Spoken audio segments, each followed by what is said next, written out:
अगर मैं आपसे कहूं कि भारत और अमेरिका के ट्रेड डील पर वो पहला बयान आ चुका है रूस का, जो आप सुनने के लिए काफी समय से बेताब होंगे।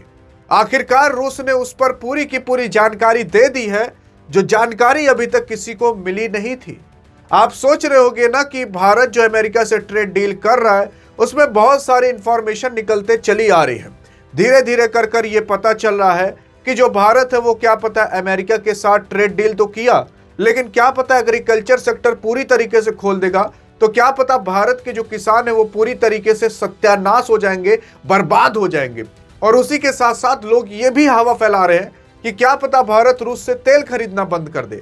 आइए देखते हैं कि इसकी पूरी की पूरी सच्चाई क्या है और आखिरकार ये क्या होने वाला है भारत और रूस के ट्रेड डील के साथ। देखने की कोशिश करोगे तो यहां पर अभी तक जितना हम बेवकूफ इस आदमी को समझते थे, उतना बेवकूफ ये है नहीं कि झूठे सबके ऊपर टैरिफ मार दिया और उसके बाद टैरिफ थोड़ा कम कर रहा है। आप देखने की कोशिश करेंगे तो भारत के ऊपर 25% का टैरिफ इसने बहुत पहले मार के रखा था। 2025 के 7 अगस्त को पहला टैरिफ मारा था 25%। फिर उसके बाद 27 अगस्त 2025 में ही, मतलब 20 दिन बाद वापस से 25% मारता है, तो भारत के ऊपर टोटल 50% का टैरिफ हो जाता है। अब भारत के ऊपर से कहा गया है कि ये जो 25% का टैरिफ था वो हटा लिया जाएगा, क्योंकि पेनल्टी के रूप में मारा गया था, और जो 25% का टैरिफ है वो तो रेसिप्रोकल ही मारा गया था, सबके ऊपर लगाया जा रहा था, तो भारत के ऊपर भी लगाया गया। अब यही ट्रम्प कह रहा है कि ये जो 25% का टैरिफ हम आपके ऊपर मारे थे वो घटाकर हम 18% का टैरिफ कर देंगे। अब 18% का टैरिफ अगर भारत के ऊपर है तब भी भारत को पाकिस्तान और बांग्लादेश, चीन से ज्यादा फायदा होगा। ऐसा क्यों कह रहा हूं?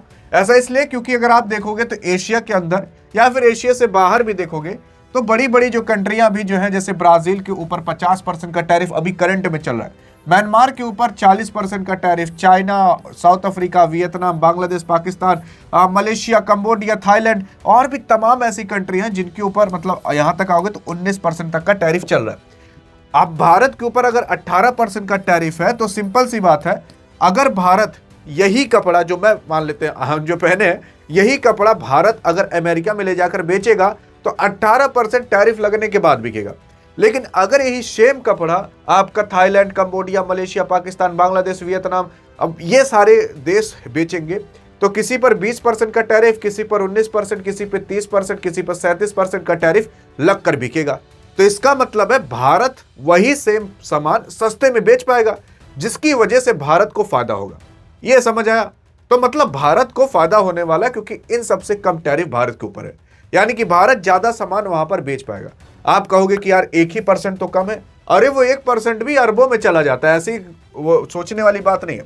तो भारत और यूएस के बीच जो ट्रेड डील हो रहा है, और उस ट्रेड डील की वजह से अगर भारत के ऊपर ये टैरिफ कम हुए हैं तो ये अच्छी बात है। लेकिन आपके लिए अच्छी बात है, अमेरिका के लिए बहुत अच्छी बात है, क्योंकि जब आपके ट्रंप ने ये टैरिफ वरीफ वाला गेम नहीं खेला था तो उससे पहले जानते हो अमेरिका कितना टैरिफ लगाता था? केवल 2 से 3% तक का टैरिफ लगाता था। लेकिन अभी टैरिफ कम करने के बावजूद भी 18% का टैरिफ लग रहा है। इसका मतलब यह है कि पहले के मुकाबले तब भी उतना सामान बिकेगा नहीं जितना बिकना चाहिए, और वहां पर एट द एंड महंगा सामान ही बिकेगा। मतलब क्या समझ नहीं पा रहे? देखो, असल में भारत का यहां से जो सामान जाता था पहले जब टैरिफ ट्रंप मान लो था ही नहीं, और जब ये टैरिफ लगाना चालू ही नहीं किया था, तब भारत के सामान 2 से 3% के टैरिफ पर वहां पर बिकते थे। मतलब 100 रुपए का सामान है, वहां पर जाकर 102, 103 रुपए को गए, इतना तो सभी लगाते हैं। लेकिन ट्रंप जब से टैरिफ लगाया था तो एक समय था भारत के ऊपर 50% का टैरिफ लग रहा था, तो भारत का सामान 50% महंगा होकर बिक रहा था। तो इसका मतलब वहां पर जाकर नहीं बिकता। लेकिन अब केवल 18% महंगा होकर बिकेगा, यानी कि बिकेगा अब। और हाँ, एशिया से ज्यादा फायदा होगा भारत को। मतलब एशिया के अंदर जो कंट्रियां हैं वो कम सामान अमेरिका के अंदर बेच पाएंगी, भारत ज्यादा सामान बेच पाएगा। इसका मतलब भारत को एट द एंड फायदा तो मिलने वाला है, क्योंकि भारत के ऊपर टैरिफ कम हो गया। लेकिन उतना भी टैरिफ कम नहीं होगा कि आप जश्न मनाइए, क्योंकि पहले वही टैरिफ केवल 2-3% लगता था, आज कम करने के बावजूद भी 18 लग रहा है। तो इसमें खुश होने की बात नहीं कि बहुत बड़ी उपलब्धि हासिल कर ली है। मोदी साहब को देखो माला वाला पहना दिया जा रहा है। उसी के साथ साथ भारत ने ईयू के साथ जो ट्रेड डील कर लिया है, जो कि 17-18 साल से फंसा हुआ था, वो काफी अच्छी बात है, क्योंकि वहां पर भारत ने काफी अच्छी जंग जीत ली है। क्योंकि भारत को अब केवल अमेरिका के ऊपर डिपेंड नहीं होना है, भारत अब यूरोप को भी अपना एक मार्केट संवार लिया। काफी लोग कह रहे थे कि ट्रंप से बात तो नहीं किए थे, तो इस वजह से ट्रंप नाराज हो गए थे। 2 फरवरी को बात हुई। 2 फरवरी के बाद आपका ट्रंप देखोगे, जब यहाँ पर लगभग 10:30 उस बज रहा था, तो अमेरिका के अंदर दिन हो रहा था, तो ये अपने ट्रुथ सोशल पर एक तो पोस्ट डालता है। वो पोस्ट में क्या डालता है उसके बारे में हम चर्चा करेंगे, लेकिन उसके अंदर कहता है कि भारत और अमेरिका के बीच अब ट्रेड डील होने वाली है, और जो भारत है वो रूस से तेल खरीदना भी कम कर देगा, और भारत और जो अमेरिका है, वो भारत के अंदर लगभग $500 बिलियन का सामान इंपोर्ट कराएगा, यानी कि भारत के अंदर भेजेगा। अब भारत के अंदर अगर $500 बिलियन, लगभग आधा ट्रिलियन आप मान लीजिए, इतना सामान भारत के अंदर आता है, तो क्या भारत का घाटा होगा? लोग इसमें कंफ्यूज हैं। अरे ये 1 साल के अंदर अमेरिका नहीं भेजेगा, ये 1 साल के अंदर नहीं बल्कि 5 से 7 साल के अंदर भेजेगा। मतलब ये जो ट्रेड डील होगी ये 5 से 7 साल के लिए होगी, क्या पता 8 साल के लिए हो, क्या पता 10 साल के लिए हो, और 10 साल के अंदर इतना तो भेज ही देगा। अगर ना भी ट्रेड डील होती तब भी इतना इंपोर्ट एक्सपोर्ट हो जाता। तो इसमें बहुत बड़ी बात नहीं है कि जो लोग हवा बना दे रहे हैं, भाई ये हो गया वो हो गया, ऐसी कोई बात नहीं यार। थोड़ा चिल होकर सोचा करो। और ये जो यूट्यूबर आकर चिल्लाने लगते हैं, अब ये फाड़ देंगे, वो हो जाएगा, भारत बर्बाद हो जाएगा, ऐसी कोई बात नहीं है यार। पहले कह दिया करिए कि जाकर ज्ञान इकट्ठा कर लिया करें, तब जियो पॉलिटिक्स के बारे में बात किया करें। फिर उसके बाद अगर देखने की कोशिश करोगे तो ट्रंप बार बार चिल्ला रहा है कि जो रूस से है भारत अब तेल नहीं खरीदेगा। भारत ने अभी एक बार भी नहीं कहा कि भारत तेल नहीं खरीद रहा, और रूस ने भी नहीं कहा कि भारत तेल खरीदना बंद कर दिया, बल्कि दिमित्री पेस्कोव जो कि वहां के एक नेता है रूस के, उसने खुद ट्वीट करके कहा कि ट्रंप अभी बहुत चिल्ला रहे हैं कि भारत तेल खरीदना बंद कर दिया, अभी तक बंद नहीं किया। ना तो भारत की तरफ से एक भी इंफॉर्मेशन वहां गई है कि हम तेल खरीदना बंद कर रहे हैं, अभी तक नहीं बंद किया। लेकिन अब ये $500 बिलियन की ट्रेड डील कहां से आ गई? आप देखने की कोशिश करोगे तो संसद के अंदर अभी आपके राहुल गांधी साहब ये मुद्दा उठा रहे हैं ट्रंप डील को लेकर। तो ट्रंप डील को लेकर जो मुद्दा उठा रहे हैं वो सही कर रहे हैं, क्योंकि अभी पूरी तरीके से इंफॉर्मेशन बाहर नहीं आई है। तब तक जो गेम खेलना आप खेल सकते हो। जैसे कहा गया है कि यूएस एनर्जी को लेकर ट्रेड डील होगी, उसके बाद टेक्नोलॉजी को लेकर डील होगी, एग्रीकल्चर को लेकर डील होगी, कोल को लेकर, और काफी अलग अलग प्रोडक्ट को लेकर डील होगी। आखिरकार ये सब लिखा कहाँ गया है, किस चीज पर डील होगी? अरे तो देखिए ना, डोनाल्ड ट्रंप ने खुद ट्वीट किया था अपने सोशल ट्रुथ प्लेटफॉर्म पर।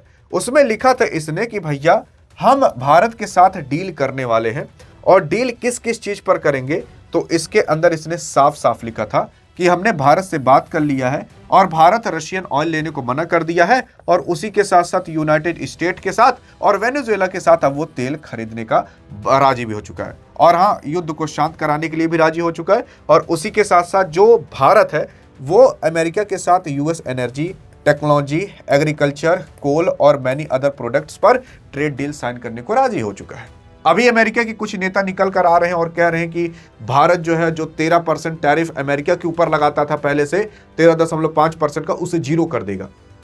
तो अगर भारत यहां पर ये 13.5% वाला टैरिफ अमेरिका से आने वाले सामान को पर 0 कर देता है, तब भारत जान जाइए यहां पर हार जाएगा। और कैसे हार जाएगा? क्योंकि तब अमेरिका से आने वाला सामान भारत के अंदर बहुत सस्ता हो जाएगा, भारत के सामान कम बिकेंगे, क्योंकि अमेरिका के वही सेम सामान काफी कम दाम पर बिकेंगे, तो भारत का कोई सामान खरीदेगा नहीं, जिसकी वजह से भारत के जो उद्योग करता रहेंगे, जो उद्योग बनाते हैं, जो उस सामान को बनाते हैं, उनका सामान नहीं बिकेगा। मान लेते हैं यही पेन है, कोई इंडियन बनाया है, 100 रुपए का मिल रहा है, वही सेम पेन अगर अमेरिका वाला भेजा 70 रुपए का मिलेगा, तो लोग अमेरिका वाला सामान खरीदेंगे, इंडिया वाला नहीं खरीदेंगे। तो इनडायरेक्टली अमेरिका को फायदा होगा, भारत को नहीं। और अमेरिका यही चाहता है कि कैसे भी करके हमें दुनिया का सबसे बड़ा मार्केट एक्सेस जो कि भारत के अंदर मौजूद है वही मिल जाए, और वहां पर कुछ और नहीं बल्कि उसकी लालच है कि एग्रीकल्चर वाला मिल जाए। तो अभी कहा जा रहा है कि एग्रीकल्चर सेक्टर के अंदर कि भाई साहब कुछ ऐसे प्रोडक्ट हैं जिस पर आपका इंडिया राजी हो चुका है कि भैया इन सब के लिए वो मार्केट खोल देगा। जैसे कि आप देखोगे ऑयल के लिए, एवोकाडो के लिए, स्ट्रॉबेरी के लिए, ब्लूबेरी के लिए, अखरोट के लिए, बादाम के लिए, पिस्ता के लिए, पशु आहार के लिए और अंगूर के लिए। तो ऐसे जो प्रोडक्ट हैं, अगर इस पर भारत खोल देता है अपना मार्केट, तो भारत के अंदर आप जानते ही होंगे जो जम्मू कश्मीर के अंदर सेब, अखरोट, बाकी अन्य चीजें उगाई जाती हैं, उनके लिए जानिए एक आफत सी आ जाएगी। वो लोग अपने प्रोडक्ट को बेच नहीं पाएंगे, क्योंकि जो जम्मू कश्मीर बाकी पहाड़ी एरिया से अंदर से जो भी सामान आते थे भारत के उत्तर प्रदेश, बिहार, मध्य प्रदेश, राजस्थान के अंदर बिकते थे, वही सेम सामान अब अमेरिका से आएगा और यहाँ पर बिकेगा। और यहाँ पर बिकेगा तो वो सस्ते दाम में बिकेगा, क्योंकि वहां पर तो वो सारी चीजें होना नॉर्मल है। तो भारत के किसानों को काफी घाटा होगा। अगर भारत यहां पर अमेरिका के लिए एग्रीकल्चर सेक्टर खोल देता है तो भारत के अंदर अभी भी 30 से 40% से ज्यादा की आबादी ऐसी है जो कि एग्रीकल्चर के ऊपर डिपेंड है। अरे यार, आप और हम भी तो एग्रीकल्चर के ऊपर डिपेंड है। आपके भी गांव में, हमारे भी गांव में अभी भी 2-4 बीघा या किसी किसी 10-20 बीघा जमीन होगी जिस पर खेती होती होगी, गांव वाले उसी पर जीते खाते पीते हैं। तो वो लोग कहां जाएंगे? अब मान लेते हैं कि अगर किसी घर 1 बीघा की जमीन है तो लगभग मान लेते 2 बीघा है, तो 1 बीघा खाता है, 1 बीघा उसको बेच देता है। बेचने के बाद उसके पास कुछ पैसे आ जाते हैं, 30-40 हजार, 50 हजार मान लेते हैं, गेहूं चावल बेच दिया। लेकिन अगर वही सेम चावल भारत के अंदर अमेरिका का आकर काफी सस्ते में बिकेगा, तो फिर जो इतना चावल था वो इतना चावल हो जाएगा भारत के अंदर। तो जो चीज ज्यादा चावल होती है उसका दाम कम हो जाता है, तो भारत के किसानों को दाम कम मिल पाएगा। अब आप खुद सोच कर देखिए, जो किसान लोन लिया है, जो इस भरोसे है कि मेरा इस बार का फसल अच्छा होगा तो मैं 30-40 हजार में जो कर्ज में उसे चुका दूंगा, वो कहां से चुका पाएगा जब उसे अच्छा दाम ही अपने अनाज का नहीं मिल पाएगा। तो अगर भारत यहां पर इन सब के लिए मार्केट को खोल देता है, तब जान जाइए बहुत बेड़ा गर्भ में जाने वाला है। लेकिन अगर नहीं खोलता इन सब के लिए भारत, तब जान जाइए भारत बाजी मार ले जाएगा। लेकिन अगर आप देखने की कोशिश करोगे तो अभी विपक्षी नेता यहां पर राहुल गांधी साहब एक बहुत बार प्रश्न उठा रहे हैं कि आपके मोदी जी देख लीजिएगा वही करेंगे जो डोनाल्ड ट्रंप चाहेगा। जिस तरीके से डोनाल्ड ट्रंप चाहेगा उसी तरीके से ट्रेड डील होगी। अगर ये कहना इनका सही हो जाता है, तब भाई साहब मान लीजिए वाकई में आपके राहुल गांधी अभी तक जितनी बातें कह रहे थे वो सब सही थी। लेकिन अगर इनकी बात ये झूठ निकल जाती है, तब जान जाइए असली मास्टरमाइंड आपके मोदी साहब हैं। और यही आपके मोदी साहब का टेस्ट हो जाएगा कि आखिरकार कितने पानी में है तो कितने में नहीं। क्योंकि अगर इन्होंने मार्केट एक्सेस खोला अमेरिका के लिए, फिर जान जाइए भारत बहुत बुरी तरीके से बर्बाद होगा, भारत के किसान बहुत बुरी तरीके से बर्बाद होंगे। वैसे भी आपके प्रधानमंत्री मोदी जी ने जब ट्वीट किया था तो ये भी बहुत चालाकी से किए, कहे कि वंडरफुल, बहुत खुशी हो रही है सुनकर कि राष्ट्रपति ट्रंप तुम बहुत अच्छे हो, मुझे बहुत अच्छा लग रहा है कि तुमने 18% तक टैरिफ कर दिया। और हाँ, हम दोनों बहुत लार्ज इकोनॉमी वाली कंट्री हैं, साथ में मिलकर आगे बढ़ेंगे। ट्रंप की लीडरशिप बहुत अच्छी है, ग्लोबल पीस के लिए अच्छी है, स्टेबिलिटी के लिए और बहुत अन्य चीजों के लिए अच्छी है, ऐसी बातें की। तो अब इससे क्या होगा? तो इसमें आप देखोगे तो प्रधानमंत्री मोदी जी ने जब भी ये ट्वीट किया तो इसके अंदर ना तो एग्रीकल्चर, ना ट्रेड डील, बाकी किसी भी चीज का जिक्र नहीं किया। जो अगर आप अभी सुन रहे हो ट्रेड डील हो चुकी है, फाइनल हो चुका है, अभी तक कुछ भी नहीं हुआ, कागज तक सामने नहीं आए, केवल हवा आई है। अभी ट्रेड डील 4-5 महीने से रुकी हुई थी। आप खुद सोच कर देखिए कि भारत और ईयू के बीच जो ट्रेड डील हुई ना, उसको होने में 17-18 साल का समय लग गया। आप सोच रहे हो कि भारत और अमेरिका के बीच यूं ही ट्रेड डील हो जाएगी? अरे कितने कागज पत्तर होंगे, कितने चीजों पर जांच पड़ताल होगी, तब कहीं जाकर ट्रेड डील होता है। और अगर आप सोच रहे हो कि भारत इतना कमजोर है कि ट्रंप कुछ कहेगा कि ये कर लो वो कर लो, तो इतना भी आसान नहीं है कि अमेरिका पूरी तरीके से भारत के मार्केट का एक्सेस पा जाएगा। और जो कहा जा रहा है कि ट्रंप कहा है कि भारत के अंदर 500 बिलियन का इंपोर्ट करेंगे, तो देखो असल में यह भी तो कहा जा रहा है कि भारत रूस से तेल खरीदना कम कर देगा। लेकिन रूस ने यह भी कह दिया कि भैया नहीं, अभी भारत तेल खरीदना कम नहीं किया। हाँ, मान लेते हैं कि आगे आने वाले समय में भारत जो है रूसी तेल को कम खरीदेगा, तो कम खरीदेगा तो भारत रूस से नहीं तेल खरीदने के बजाय वेनेजुएला से खरीदेगा, तो यूएस से खरीदेगा। क्या अभी तक भारत वहां से तेल खरीदता था? हाँ भाई साहब, खरीदता है। असल में भारत अभी भी अमेरिका से तेल खरीदता है। वेनेजुएला से सन 2012-13 के अंदर भारत अपने यहां अगर 100 लीटर तेल मंगा रहा था तो 10 लीटर तेल वेनेजुएला से खरीदता था, क्योंकि वेनेजुएला के अंदर तेल का भंडार है। लेकिन वेनेजुएला के अंदर आप देखोगे तो अमेरिका ने बहुत कड़े कड़े प्रतिबंध लगाए थे कुछ समय पहले, तब से लेकर अभी तक भारत ने तेल खरीदना कम कर दिया था, लेकिन पहले वहीं से खरीदा करता था। लेकिन अगर भारत रूसी तेल कम खरीदेगा तो देखो यार, भारत और रूस के बीच ये केवल तेल का ही संबंध नहीं है, बहुत अच्छे संबंध है। केवल ये नहीं कि व्यापार तक ही सीमित रहे, आपस में भी काफी अच्छे से रहते हैं। लेकिन भारत रूसी तेल अगर कम करेगा तो हाँ, उसका गलत असर तो एक बार देखने को मिलेगा। और भारत अगर वेनेजुएला से तेल खरीदेगा तो तेल यहाँ पर महंगे भी हो सकते हैं। ऐसा इसलिए क्योंकि भारत अगर वेनेजुएला से तेल खरीदेगा तो वेनेजुएला के तेल बहुत अशुद्ध है, भले वहां पर तेल ज्यादा है।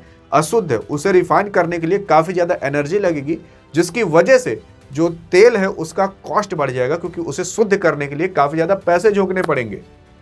तो भारत को रूस से ही तेल खरीदना ज़्यादा अच्छा रहेगा।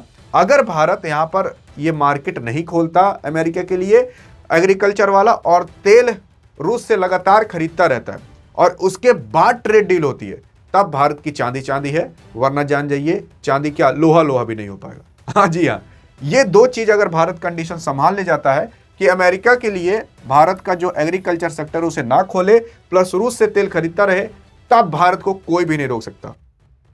और अगर ये भारत नहीं कर पाता, तब भाई साहब जान जाइए फिर उसके बाद आप वापस से सुनना चालू करोगे कि किसान अपना जान ले लिया, ये कर लिया, वो कर लिया, क्योंकि फिर उसके बाद किसानों की कमाई नहीं हो पाएगी।